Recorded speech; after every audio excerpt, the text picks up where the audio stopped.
Welcome to Chillin' 101. We hope this video helps.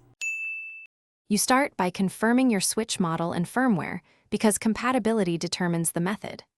Once done, enable gadget mode and charge the console over 50% to avoid mid-flash power loss. Connect the console to your PC with a reliable USB-C cable and run Tegra RCM GUI. You will inject the payload that boots Android. Make sure to place the Android payload and any vendor images in an easy folder on your desktop, so you can select them quickly in the next steps.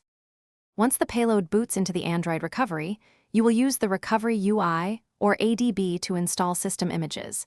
This step writes Android to the switch storage and configures partitions.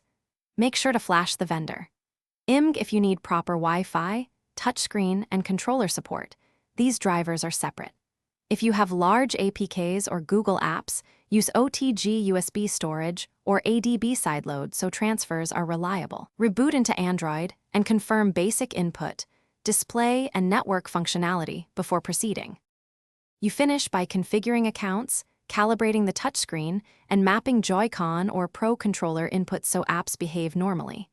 Then adjust display DPI and performance settings to balance speed and battery life.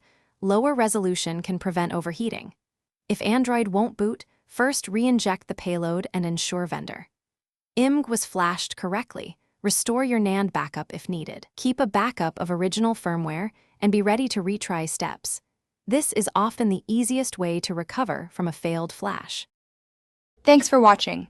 Consider subscribing if we helped you.